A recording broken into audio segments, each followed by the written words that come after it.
Here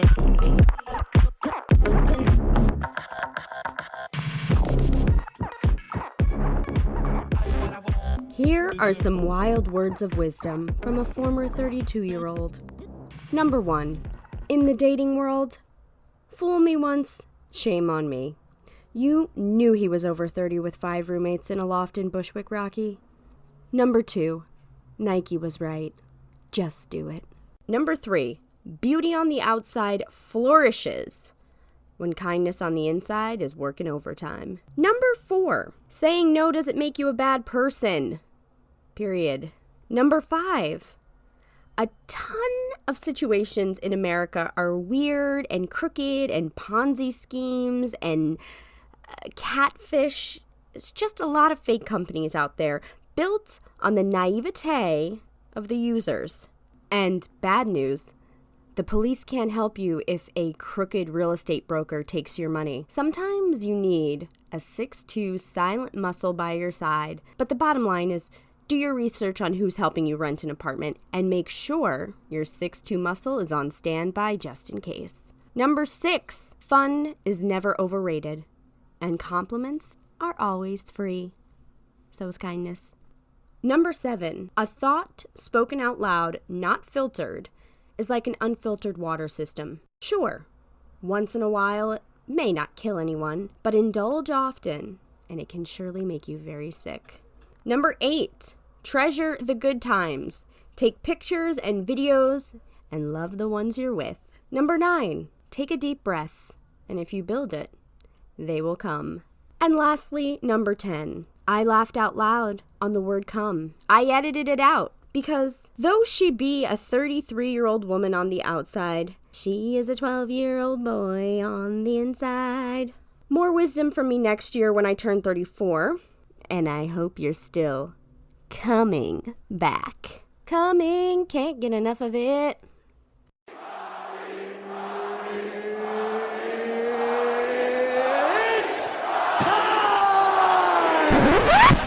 It's time for Duh. Rocket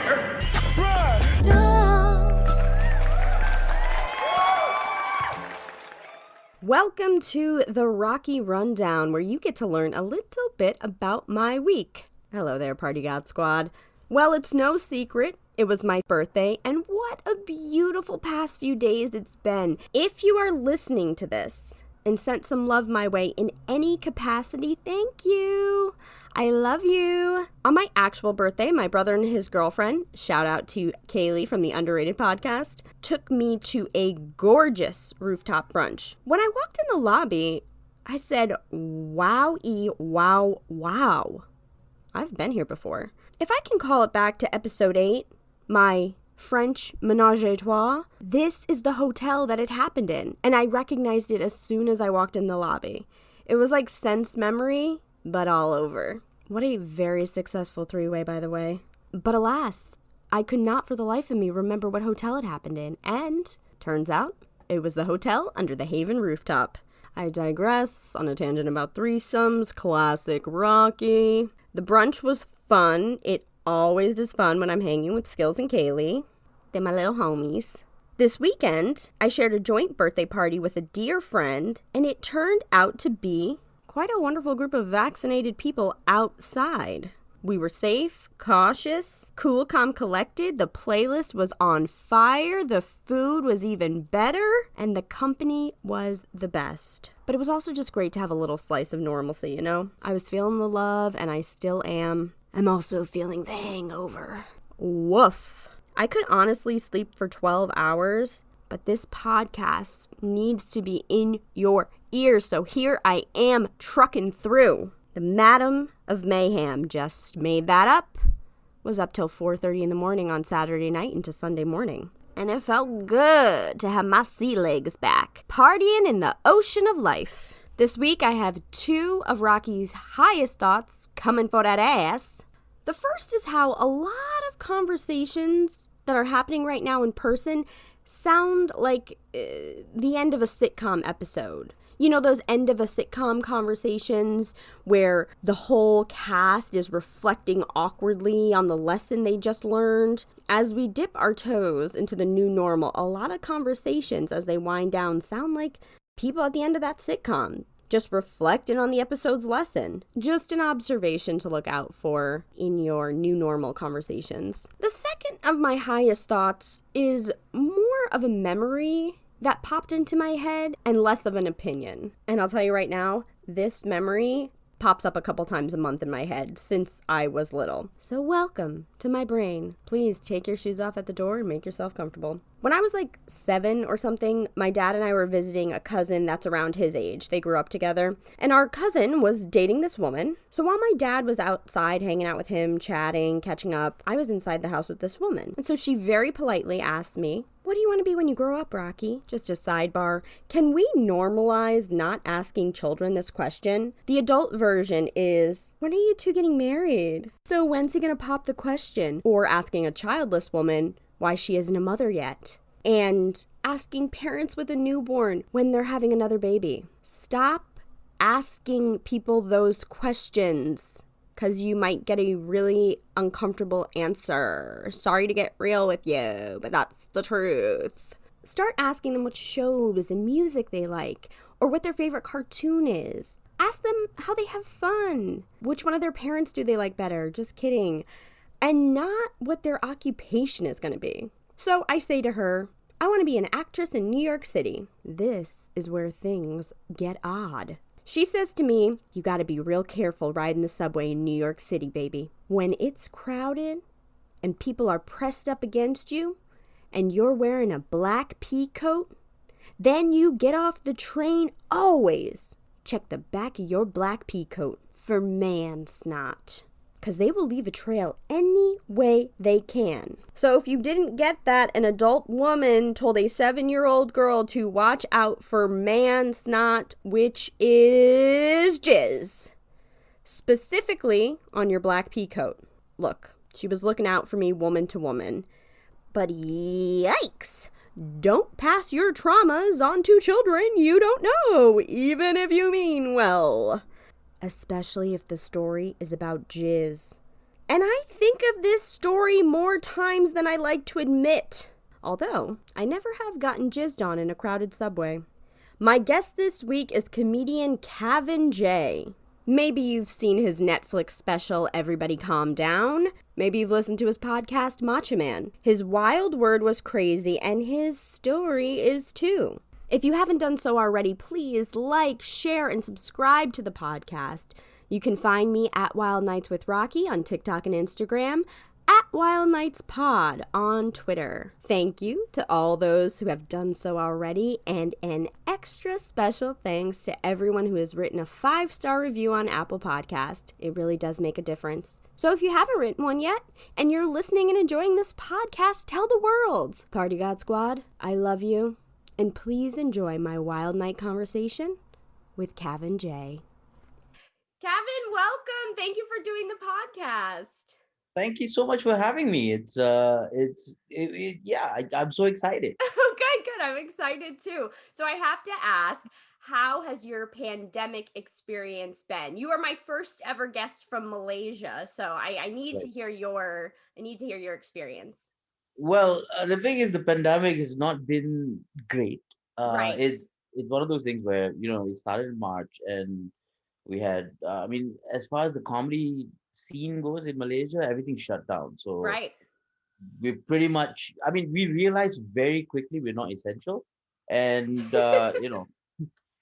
the whole thing was that I think until it was until August that we were just shut down. Nothing happened, right? Mm-hmm. So yeah, so we were kind of ready for that, and we were like, okay, that's fine. In August, things started picking up, and the comedy clubs opened again, and we got a couple of gigs, and then September came along. It was fine.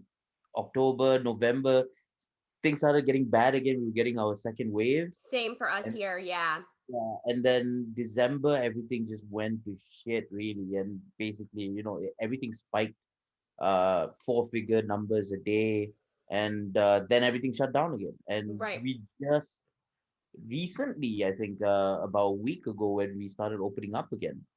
So yeah, so basically, then we had to do shows again, and I think I had my first show last weekend. It was a weird show because as a comedian, you think you never forget how to do comedy, and I got on stage and I completely forgot how to do comedy. It's not like riding a bike at all. No, It's it's a it's one of those muscle. things It's a muscle that you need to work out at the gym. yeah, and I got on stage and I was like, with your usual confidence, and you go on stage and you immediately blank out and you look at the audience and you go, what am I supposed to do? What am I supposed to do with these guys? How am I supposed to be funny? Like, what do I tell you to make you laugh? Like, I have no this, and You're literally looking at the audience. You're like, can one of you motherfuckers tell me a joke? yeah, basically I was trying to do crowd work and I forgot how. Like, Right. what's your name? And that's it. Like, I left it at that. And it was weird. It was a weird feeling for me. It was a weird feeling for the audience. I think then, over time, I think it took me 15 minutes to kind of get over that whole thing. And the audience kind of got into the groove as well. I think everybody, felt comfortable. And then it went okay. Right. Good, Then good. yeah, this is what I remember. And then, experience comes into it. Yeah. Then it's great. Yeah, it's definitely a different experience. I have a feeling because in the States, our two main vaccines are Pfizer and Moderna. And then we Right. also have Johnson and Johnson, but like the two most popular kids in high school right now are Moderna and Pfizer. So they're prom king and prom queen. And so I feel like over the summer and spring when all these live stand-up shows come back, the crowd work's just going to be a lot of, oh, so did you get Moderna or did you get Pfizer? I got Johnson and Johnson. It's going to be a lot of that, I It's think. it's good you guys get a choice. We don't though. I mean, Oh, it's Pfizer for now, uh-huh. but we don't really get a choice. It's because I don't know if you heard of this thing. It's called centralized healthcare, and everything's free. No, And no, no. That is something I don't know anything about. Actually, I yeah, got to check it's the one of those date. things where it's good because our healthcare is almost free, Uh-huh. but it's also bad because we don't get to choose. Like, basically you get what you get. Like, if you get a Sinovac, that's what happens. Right. Well, I guess we can both agree that that is a crazy way to live. Oh yeah, definitely. It's easy as hell. And you know what else is crazy? Your wild word was crazy. So that is Yes, it a was. very broad word, and I'm sure Yes, it's it going to be was. a very wild story. So let's hear it. What is your wild night story? Okay, but before I tell you the story, I have to preface a little bit. This Absolutely. did not happen in Malaysia.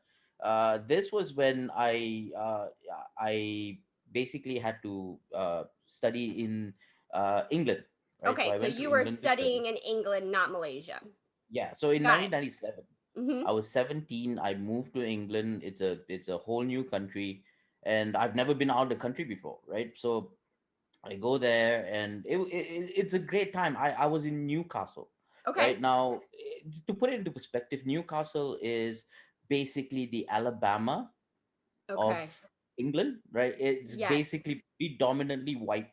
And in 1997, they've probably many have never seen a brown person before, right? Right. So Oh, okay. So right, you were, it was a yeah. weird time for me, and I was not even in the main city of Newcastle. I was more, in a small town called South Shields, which is, Okay. kind of where the school is. And so it was great for the first year. I and then I tried out for the rugby team, and Now I got in. let me just ask you this before we get into the rugby. So you're Right. saying you were the first brown person that a lot of these people maybe saw or interacted with. Did you Yes. feel the heat from that? Did you feel like you had all eyes on you? Did they make you feel excluded or an outcast in any way, or Oh did no, you no, feel it not was at all. welcoming? I It was mean, welcoming.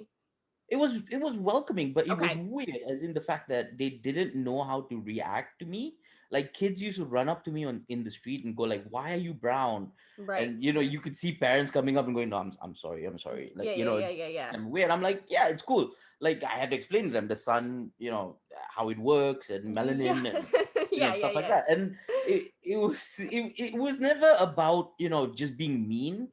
That Right. I mean, yes, there were some incidents where I was racially abused. Of But course. that is a small proportion to what actually everybody is, right? Everybody Okay. just didn't react to, like I remember one of my best friends who was my roommate in college, and he took me home one Christmas. And as soon as I walked through the door, the family just went, and then they were welcoming. Like they took a step. Yeah. It took a minute for them to realize that I was not white, like I was not Yeah. English. So Yeah, yeah, you but it hadn't took, been out in the sun. This is how you yeah, come. yeah, and they were like, like someone walked in, they were like, who's this? And Yeah. then they realized, and then everything was fine. Yeah, Right, right, right. they went out of their way to kind of welcome me, which is Uh-huh. nice. Yeah. So, and it was weird because I've never seen snow before, and and this was in the northern part of Scotland called Shetland Islands, Okay. and it was very cold. And Christmas, as you can imagine, we were stuck in the house for 2 weeks. That's what happened, because there was I think 7 foot of snow outside. Jeez. Yeah, I've never seen that much snow before in my life. I've never seen Wow. snow before in my life. Did you like And the yeah, snow? not when it's 7 foot. No, No, no, no. not at all. Because you open the door and all you see is snow. That's it. Yeah. Like you can't even shovel your driveway. Like that's how bad it was. Right. And yeah, we were stuck for 2 weeks. But yeah, aside from that, so I tried out for the rugby team, right? Yes. And it was great because I've never played rugby before, but I could run. That was the only thing I could do. So they kind of used me sparingly, right? And I became great friends with my rugby teammates, and Mm-hmm. they were all rugby is kind of like football, I guess, where most of the players are huge. I'm 5'7", right, which Okay. is below average for any country.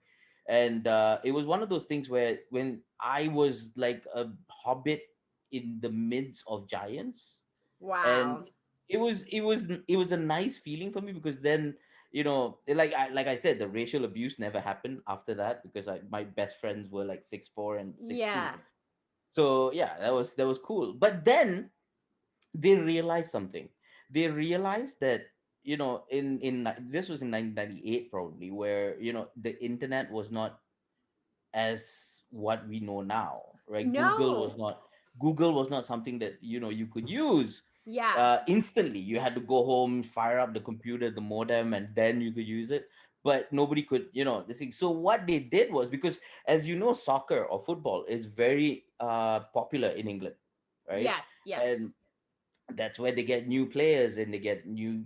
So what my rugby teammates decided to do was they kind of brought me into clubs and said that I was Okay. the new player for the club, Newcastle United, and nobody would know better.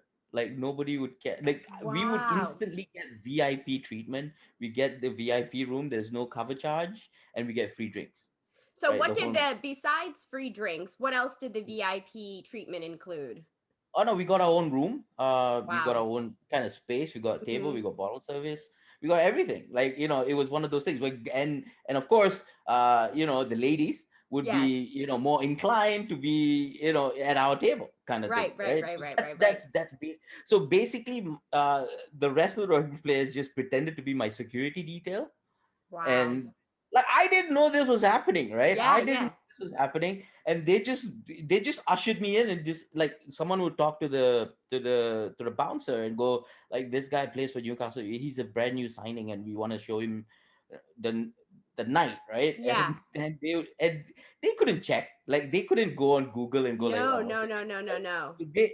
They were in a position where, look, if I denied this guy entry, it could look bad in our club, right? Absolutely. Yeah. So basically, they just went, okay, let him in, Yeah. right? And they usher us to the VIP lounge, and that's when the owner used to come along and say, yeah, you play, and they don't talk to me, they just talk to my security Yeah, detail, yeah, which is yeah. basically the guys, You're and like they, untouchable. You're like oh yeah, a true superstar who would get this VIP. You were getting the yeah, exact they, same treatment. they used to dress me up. I didn't know what was going on. Like they used to dress me up and just kind of put me just sit me there and just Hmm. say, now shut up and just drink, right? Just Right, you right, you right, right. you just have a good night, right? Just let us worry about the stuff. And I'm like, what's going on? I didn't care. I just I just wanted to have a good time, and I did. And so my friends would go out there and would talk to the owner and like, he's the new signing and blah blah blah. So that was the preface of what Okay. used to happen, right? I So want to one say this, whoever's idea, whichever one of your teammates whose idea it was to do this, I just have to admit that I don't know what this person looks like. I don't know anything about him other than I'm wildly attracted to the mastermind behind this plan. Oh no, no, don't get me wrong. I'm slightly attracted to him as well now. To be fair, no, and you know what? I think it all started when I got mistaken for a rugby player that was playing for the Newcastle rugby team Uh-huh. at that time, right? Who was also head shaved and brown. Right. We look nothing alike, by the way. But you It's guys just see each other at the club meetings, right? no, For the look. the brown bald guy meetings you guys all go to? I played for the college. He played for the like the actual team, right? Right, right, right, So he right. was a superstar. His name was Vainga Twigamala. He was Samoan, and he was, I think, 6'2". I'm 5'7". Right. So the, there's a huge difference. Like if I were to look at him, he looks nothing like me, right? But the only similarity was that we were brown, right? Right. And so people, and whenever we used to go out in clubs and stuff, and they would look at me and go, "Are you that guy? Are you Vainga Trigamala?" And I'm like, "No." And then people will walk away, and I think that's when the bulb kind of went off, or the something went off in his head, and just went, Yeah. "Look, we could use this," and they did, and Yeah. so one day, I think in my 19th birthday it was, and they decided to take this outside of Newcastle, right? So there was this Mm. huge club. If any of the listeners know the UK at all, it's a place called Middlesbrough, right? Which is south. Middlesbrough. So Newcastle is on the northeast. Mm-hmm. So just one county down from that is Middlesbrough. Now Mm. Middlesbrough is a huge city, and it's great. It's got this one club in the early 2000s, late 90s, was one of the biggest clubs in the UK. It was called Tall Trees, right? Okay. So that's where everybody wanted to be, and it was kind of like a huge club. So Mm-hmm. what my rugby team decided to do was, like, we wanted to have an outing, so we had like uh so we prepared for an outing, and they did was they hired a bus, right? So Okay. to Like make a it party look bus. official, like a bus, Oh, wow. right? And like a tour bus, like it was weird, like, because they wanted to make it look official. It was either a limousine or a bus. Now we couldn't afford a limousine, so it was a bus, Got it. right? And the plan was, right, so that I was the new signing for the Newcastle United, and because Tall Trees was one of the most prestigious clubs Right. around, they wanted to show me, what the nightlife was. And so they even had, like, the other rugby players pretend to be the players of Newcastle United as well, like Yeah. some of the reserve teams, right? So they were like, okay, so you guys are going to be players, right? We're going to be Huh. the security detail, and this guy's going to be the bus driver, and we'll see what happens, right?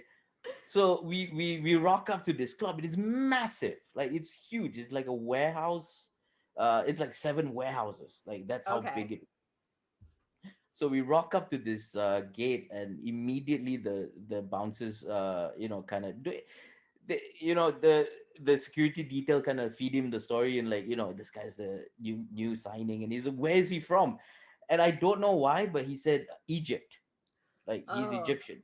okay. And one of the security guys, one of the bouncers actually spoke Arabic or Egyptian, I'm not sure, Mm-hmm. but he just looked at me and started speaking in that language, and I'm like, okay, what do I do now, because I don't speak Arabic Of course. or Yeah, yeah, yeah. Egyptian. And I just and I it was quick thinking, I guess, from the guy who came up with the idea, and he looked at him and just like, you don't talk to him, you don't talk to him, like, Oh who my the hell God. are you? Now I'm even more attracted to him. And then he gets on his phone and it's like, look, this is not gonna, this is not happening. I think we need to leave. And then the owner comes out and he's like, what's going on? And then they tell him, right, that this is happening. And the owner just, like, you could see the moment of doubt in his eyes, but he Yeah. didn't want to Risk it, probably. escalate the situation or Yeah. anything. So he just went, no, it's okay. They're on my guest list. Just bring them in. Huh. I'm like, okay. I mean, we got away with that one. Yeah. And but I could see like the bouncers didn't really trust the story, right? Nor should they So have. nor should they have. Yes. I mean, it was a great story, but yeah, it didn't work out. So we get ushered into this VIP room, Okay. right? And that's when we sat down. We kind of took a huge sigh of relief, and the owner comes along and says, we're very sorry for what happened.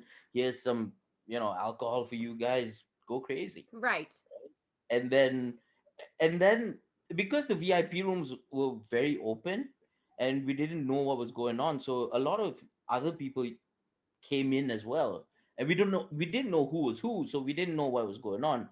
And then the cocaine started coming out. Flowing, yeah. Yeah, flowing. And then the other drugs, pills everywhere. Yeah. And basically, like, I was just, remember, I'm 18, 19 years Yeah, old, you're right? living your best life right now. You're Yeah, getting the VIP treatment. You're the star of this group. If it wasn't for you, this group wouldn't be in VIP. And so, oh yeah, yeah, of course. If you're trying to yeah, say, we were yeah, having we I'm were doing having the time of cocaine. our lives. I was Yeah, yeah. 19. I've never had cocaine before. Why not?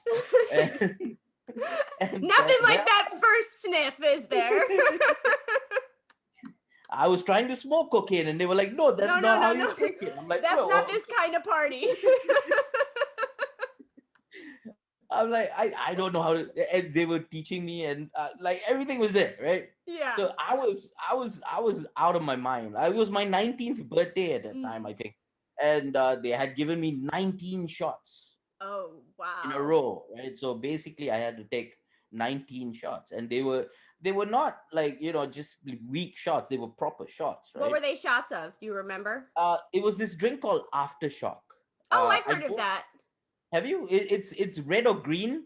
It's very licorice Mm. based, and it's about 40% alcohol. So And you it's did pretty. 19 in a row? Yeah, I didn't know. Yeah. The thing was, they lined up 19 shots, and I just went. So I'm gonna have to drink all of this. They're like, yeah, you'll be fine. Yeah. So I took one, two, three, and then they looked at me. Are you okay? I'm like, I'm fine. I and then I downed all 19. They looked at me and they asked, "Are you okay?" I'm like, "Yeah, I'm good." They turned away, turned back, and I was lying there in my own vomit. Right. So it was one of those. So so my friends had picked me up by the collar, Uh-huh. put me in the toilet, and left me there for an hour. Right. So I sober up Right, eventually. right. Come back, and the cocaine helped, I guess. Oh, yes, yes, But yes. A yeah, so I natural come mood back. booster. A natural mood booster. Yeah, so I come back, and then I realized that the one of the bouncers kind of fact checked, and they were doubtful that this was happening. So a conversation was happening there as well. So we were like, okay, you know what? Should we just leave? Like, Mhm. should we even be here? Like, this could escalate to getting arrested. Of course, So yeah. yeah, so we were like, nah, let's just ride it out, see what happens, because we were 19 and we didn't have any sense. We were Yeah. like, yeah, ride it out. So we were still partying, we were having a great time.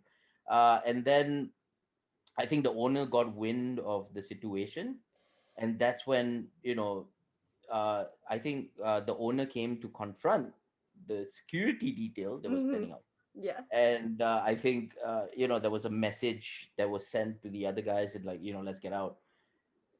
The only problem was they forgot to inform me what was happening, right?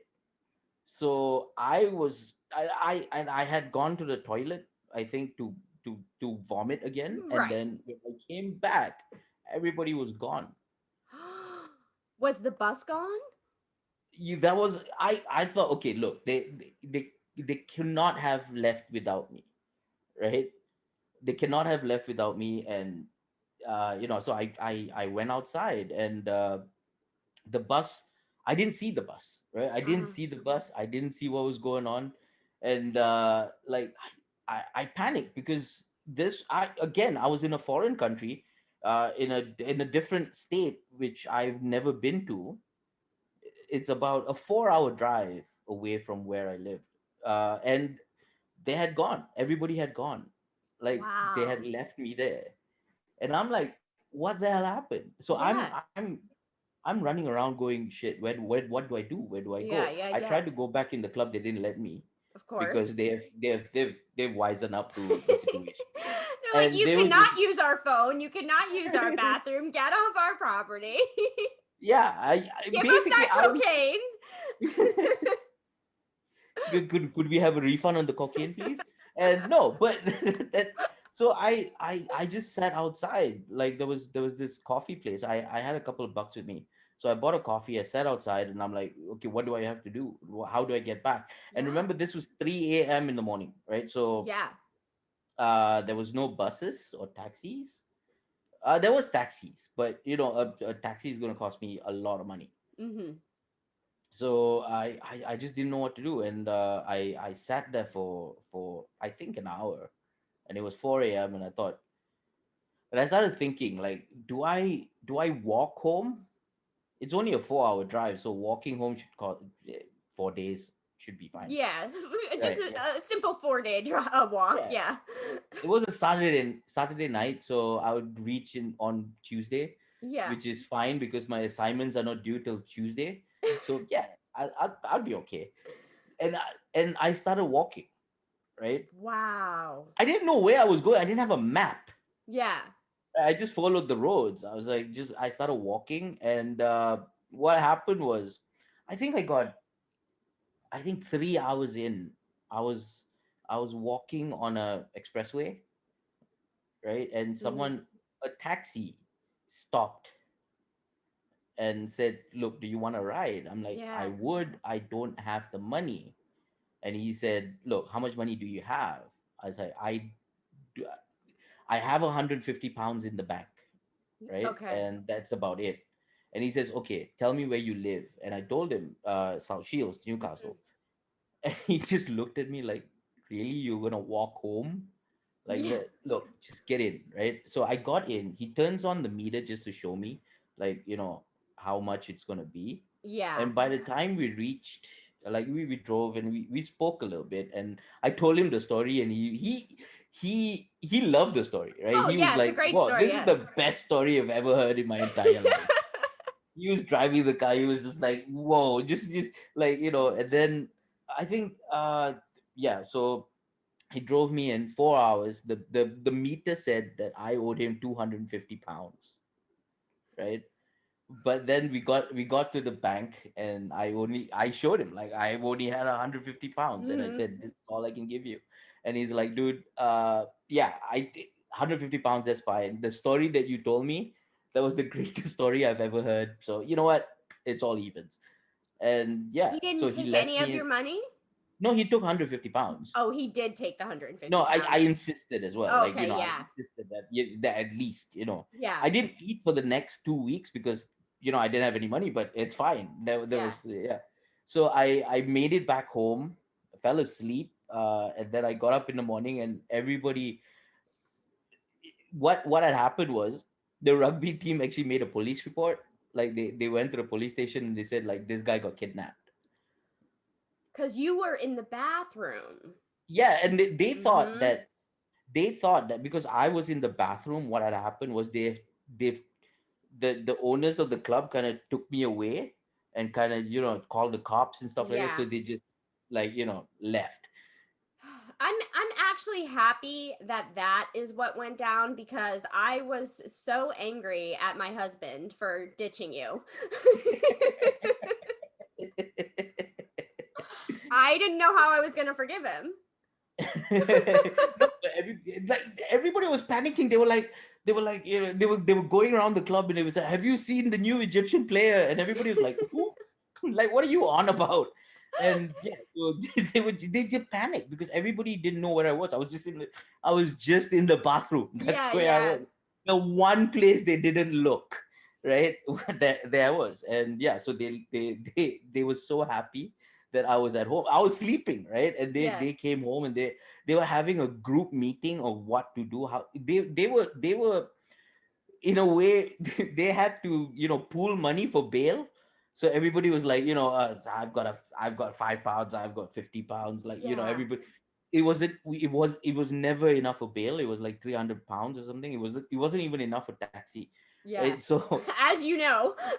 as I know, so yeah, and as they're having that little group meeting on what to do and how to explain to the college that they've lost me, I walk down the stairs and they go, "The fuck are you doing here? Like, how the hell did you get home?" Like, and then I told them the story, and they were like, Yeah. "Oh, thank God." Yeah, Yeah. yeah. So yeah, Wow. That was incredible. And I have quite a few questions, but the yes. first one I want to ask is, after this, did you guys ever pull this stunt again in your area? Hmm. You ju- Absolutely. you did it We you did it again. Okay. yeah, yeah, of course. You just didn't Uh, go back to Newcastle to do it. no, we didn't go to Middlesbrough, the tall trees. We never went back there. Okay. Because the owner kind of snuffed us out, so we can't pull it. But we did it in other counties though. We did it in Durham. We did it in London. Uh-huh. The thing was, London, it didn't work because everybody knew everybody kind of. So Yeah, it's a it was little one more of those things that upscale. didn't really work. So yeah, so we kind of had to do it in the smaller, less dense areas. So like Durham, like we went to Manchester, we did it. Mm.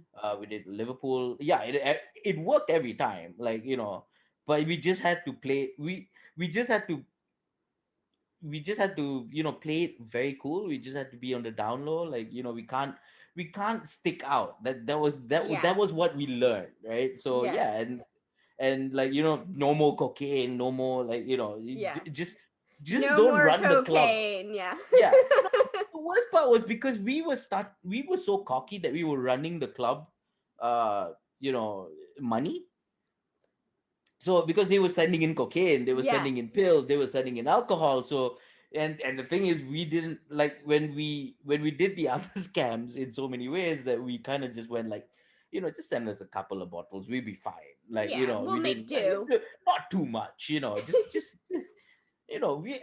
look, you send us two bottles, we pay for one, that That's kind of incredible. thing. So it was kind of like a more give and take and a bit more low profile. So it was easier to sell than just Mm. send us everything Yeah. kind of thing. Yeah. Yeah. So yeah, and we had to do it in smaller clubs as well, because bigger clubs, again, they have the connections, and we didn't want to mess with that. So yeah, so with smaller clubs it worked, and it was a different nationality every time. It was Uh-huh.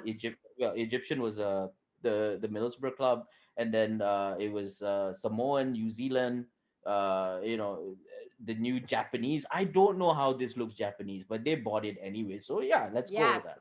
Wow. And like Yeah. anything, the more you do it, the better you get. So I'm sure you Yes. guys by the end of this run were pros at Oh yeah, yeah. We were pretty doing. much Yeah. scamming the club system, and we were getting so many free drinks, and we were Yeah. getting so much attention from the people, and Oh it was yeah. it was a fun thing. Yeah. That's amazing. Oh my God, I love that story so much. I want to ask about the cab driver. Do you feel like he was some sort of guardian angel sent to take care of you and look after you, or do you just think it was a coincidence and a fluke?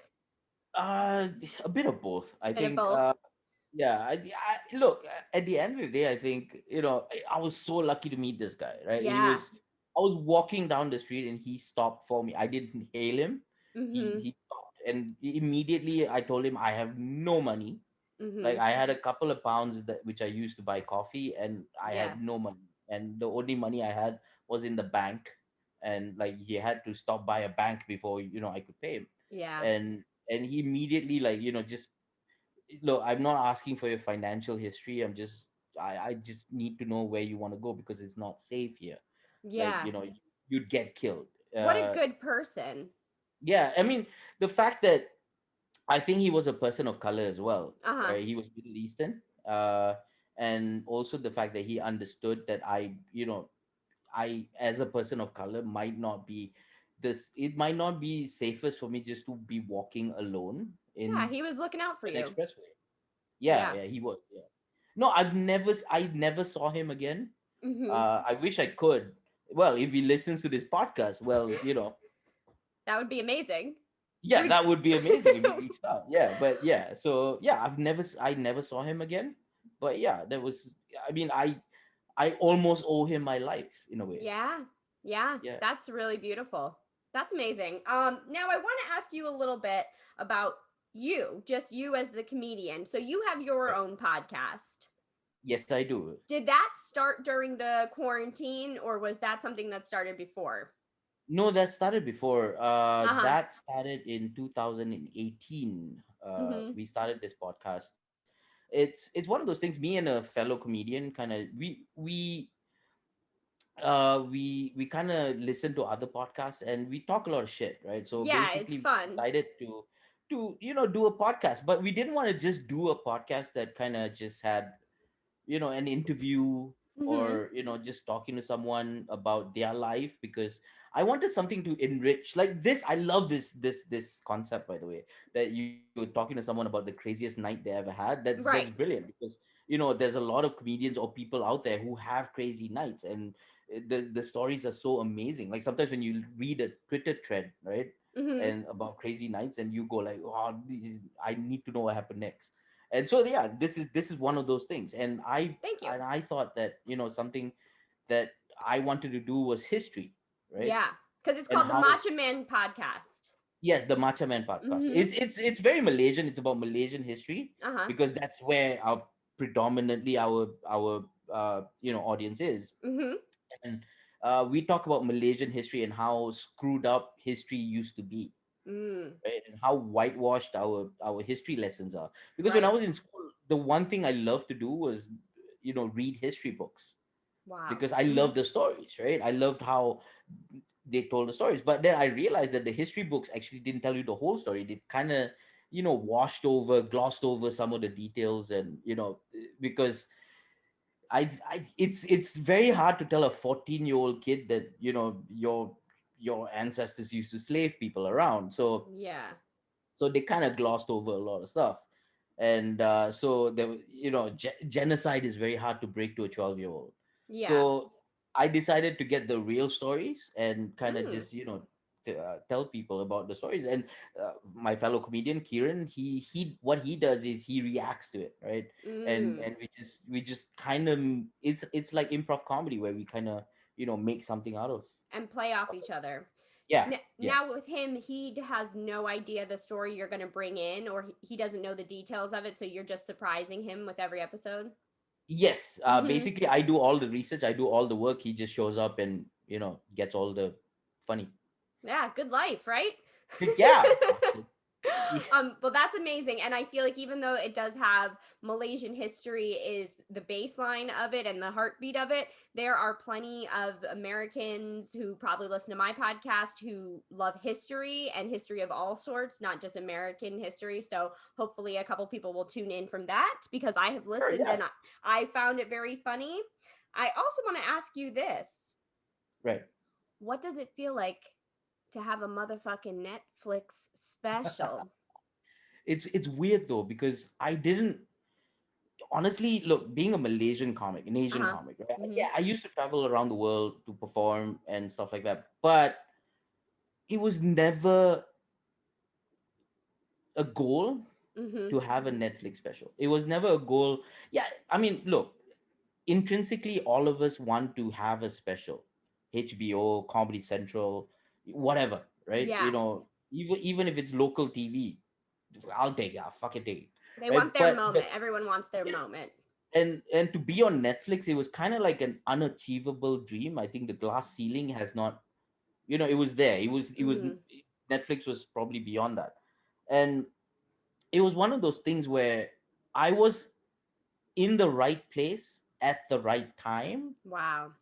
to get my Netflix special. And how it happened was because, okay, the most so Harith Iskandar was the other Malaysian who had the Netflix special as well. So he got his deal like 8 months in advance, right? So Mm-hmm. people were talking to him, and Harith and I are good friends. As much as he's my mentor, he's also a good friend. So Yeah. he, so I helped him out, like kind of just, to bounce off ideas, Yeah, to kind of, tweaking jokes and yeah, making sure. Yeah, yeah, tweaking yeah. jokes, but Mm-hmm. like writing a whole new set, for this part. So we were just bouncing off ideas, and we did that, and uh, ha- and it happened that I left to go do the Edinburgh Festival Yeah. just before his shoot. And I was supposed to stay till after the shoot. So I told him, like, I wouldn't be there on the shoot, right? So best of luck and good luck. And I left. I left to do and then I thought to myself, like, look, this is the first time a Malaysian comedian is getting a Netflix special and I have to be there. Like, Yeah. Something was even in the pulling you to capacity, there.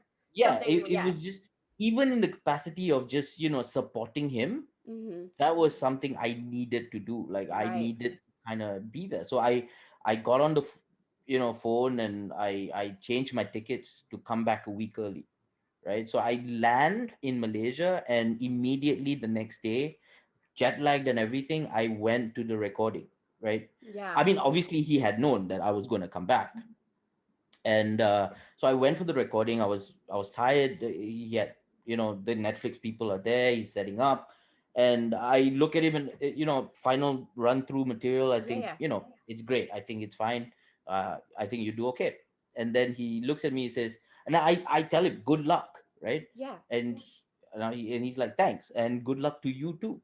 And I'm like, wait, hold on, it's you performing, why you say, why you wishing me luck? And he says, yeah, oh yeah, I didn't tell you, you're opening, you're warming up the crowd before I go on, right? So I'm like, shit, you could have told me this, like, yesterday, like I could have prepared, because like I wasn't even dressed, I was just wearing a t-shirt, torn jeans, Yeah. and yeah. So he was just like, yeah, just go on. And okay, in Asia, I'm huge, right? I'm Yeah. quite big, right? Mm-hmm. And he tried to give me a jacket to wear, and I'm like, yeah, this is not gonna fit, right? It's okay, right? I'll just Yeah, go yeah. on. I'm not gonna be on TV. It's fine. So I go on. He had two shoots, right? One in the Okay. one early 7 o'clock, and then there was one at 9. Got it. So I went out for the first one. I did 10 minutes. I warmed up the audience. They seemed to enjoy it. And then he came out, did his stuff. Everything was great, right? So then the guys from Netflix actually come up to me and said, "Could you do me a favor? Could you do a different 10 minutes for the next one?" And I'm like, you know, you, like, I didn't know what they were asking for. Yeah. Like, I thought they just didn't like my 10 minutes. Yeah, naturally you're gonna assume the Yeah, worst, right? You're working yeah, for Netflix essentially. Yeah, okay. yeah. And I thought they didn't like my 10 minutes. I thought they thought I did badly, Uh-huh. and they were like, could you do better? Like, could you do different material? Right. And I'm like, and I was bummed out. I'm like, whatever. So I walk out, and I do a different 10 minutes, and I do well as well. Again, I do well.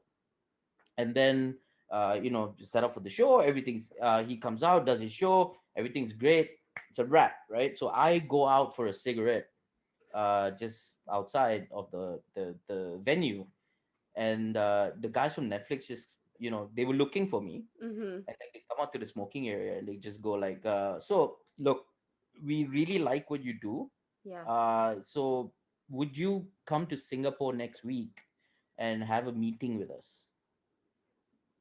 And I'm like, yeah, I could go to Singapore. Yeah, that's fine. So I'm like, yeah, okay, all right. Again, still didn't know what was going on, Yeah, right? yeah, yeah, yeah. So I rock up to the office in Singapore a week later, and they sit me down, and they just say, uh, hey, we would like to do a special with you. Mm-hmm. Would Do you think you can do an hour? I'm like, yeah, I can do an hour. Of course, I can do an hour. And they were like, but we have to shoot you in Singapore because of budget and stuff like that. Would you be Mm-hmm. okay with that? I was like, uh, inside, I was just like, look, it's Netflix. If you shoot me in a toilet, I'll probably say yes, I'm right? there. Yeah. And they were like, are you free in about a month? You have a month to prepare, right? Because Mm-hmm. everybody had 8 months. I just had a month. And I'm like, sure, let me check my schedule. Whew, yeah, it looks like I can squeeze you in. Yeah. And yeah, that's what happened. And a month later, I was in Singapore shooting my Netflix special. Wow. So yeah, that's how it happened. It was another wild story. That really is. And that one, for me, it shows that there is such a thing as luck, of course, Yeah. but real luck comes when I think there's an Oprah quote where it's like, luck is when opportunity meets preparation. I think, Yeah. yeah. And you were prepared with another 10 minutes. Oh yeah, yeah. A lesser comedian might not have had another 10 minutes on deck, whether they liked it or not. You had the material ready to go. And because of that, and because of the skill level that you have, you were able to book yourself a Netflix special. So Yeah. I mean, just goes to I was show to be doing prepared. comedy for 12 years then. Yeah. So 13 years. So I think, as far as it goes, I think I had the material. That was not the issue. I think they were just trying to test me, kind of just Yeah. go, look, yeah. So it was great, but yeah, it was one of those things where they had plans for two Netflix specials, right? Which they gave to one guy in Singapore, Fakafaz, Mm-hmm. who has a great Netflix special as well. And then Harith, which is the biggest comedian in Malaysia. He was kind of like the Rodney Dangerfield of Malaysia in a way. Okay. And it was just them two. And then when they saw me perform, it was kind of like they originally had plans for three. They had budget for two, so they just went, okay, let's just do two.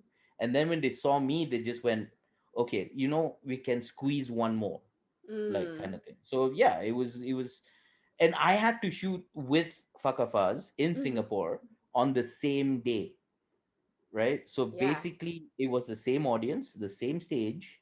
So he went on first, performed for 70 minutes, and then they had to change the lighting and the curtains to match my set, and then I come on and do another 70 minutes to the same Wow. audience. Yeah.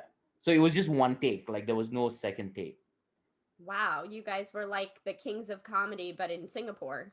Yeah, kind of. Yeah. But no, the thing was, you see, the thing was, I wasn't a household name in Singapore, and Fakafaz was, Right. right? So clearly, I mean, look, I'm under no, thing that it was 90% his audience, Right. right? But But they were such a nice audience though. yeah. They actually stayed for the second show, and also, you know, they I could tell they were tired, but they still, you know, kind of responded well. So it was Yeah. great. It was such a good audience. Well, then that's a testament to your material because if they were tired and still responding, that was because of you. That was not them. No, audiences as a whole don't do any favors for anyone. Yeah, So yeah. That is true. you won them over with your funny. Well, Cheers. that Thank was, you. I can't believe I got two amazing stories out of you. That was a chef's kiss. I'm so happy about that. Thank you so much for sharing, and let everybody know where they can follow you, your page, your podcast, and what's coming up next for you. All right. So my podcast is on Spotify. It's called The Macha Men, like Mm-hmm. Macho Man, but with an A at the end. Mm-hmm. If you want to follow me on my socials, that's Kavin J, KAVINJAY, on all three platforms, even on TikTok. Wow. Yeah, I know. It was the worst point of my life. And Same for me. Same for me. so yeah, that's where you can follow me. If you want to watch my special, you can watch it on Netflix. Just search for my name Yeah. and it'll come out. It's called Everybody Calm Down. And everybody should calm down. Yeah, it's another story on how we came up with that title as well. I think it was one of those things where I always say calm down, Uh like huh. that's kind of like my, and not on stage, like just when I speak to people, whenever they kind of It's just calm get a little down. bit more excited, just calm down, all right, Mm-hmm. just like when they say something preposterous, calm down, Yeah. right? Calm down. Calm So down. there was this Canadian comedian called Ron Jossel. Mm-hmm. He's a good friend of mine. He comes to Malaysia, performs, and when I go to LA, I kind of hang out with him. So he kind of just looked at me and just went, "Look, if you have a special, call it Everybody Calm Down." And I just went, "That's a great title, Yeah. right?" And yeah, so when I wrote the title for Netflix, they had one look at it and it just went, "It's a great title." Just yeah, that's That's Well, what we're gonna go. it's a great title. It's a great special, and you're a great guy, despite scamming most of England's nightlife. Kavin, thank you so much for doing the show. I'm so happy right now. This was great. Thanks for chatting with me. Thank you, Rocky. Absolutely. We'll talk soon. All right. Yes, bye.